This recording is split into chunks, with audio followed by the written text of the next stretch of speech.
Hello everyone, welcome back to another video.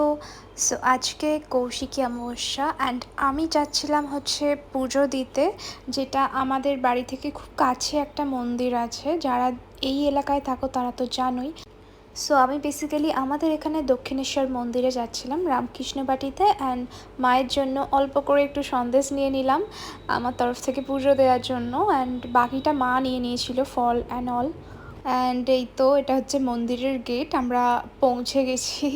একদমই কাছে, বাড়ি থেকে বেশিক্ষণ টাইমও লাগে না, কিন্তু তা সত্ত্বেও আমার যাওয়া হচ্ছিল না। প্রায় জানুয়ারি মাস থেকে আমি ট্রাই করছি যাবো যাবো যাবো, অ্যান্ড ফাইনালি হলো আর কি। এবার বসে পড়েছি পুজোটা দিতে।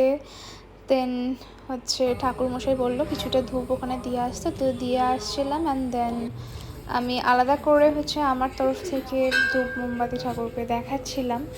আলাদা পুজোর সময় তো ওইভাবে তার ক্লিপস নেওয়া হয়নি, কারণ ওটা ঠিকও না বলে আমার মনে হয়। দেন কিছুটা মন্দিরটা আমি ঘুরছিলাম, কারণ আমি পুষ্পাঞ্জলি দেবো বলে ওয়েট করছিলাম। অ্যান্ড আরও অনেক মানুষ পুজো দিতে এসেছিলো।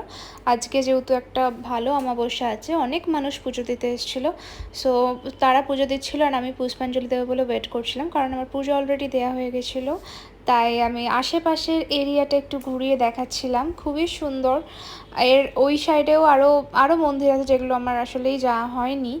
তো এই যেটা চার সাইডে হচ্ছে এইভাবে করা আছে, অ্যান্ড মিডিলটায় হচ্ছে ঠাকুরটা আছে। সো ঠাকুরটাকে তো আর দেখাতে পারলাম না, আর আমি এই যে ওয়েট করছিলাম।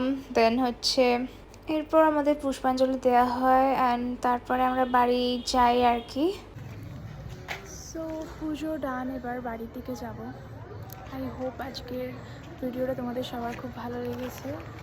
আর পুজোর আমি ঠাকুরকে তো দেখাতে পারবো না, আর মানে পুজোর কিছু মুহূর্ত ওগুলোও শেয়ার করতে পারলাম না, কারণ ওগুলো আই থিঙ্ক না করাটাই বেটার।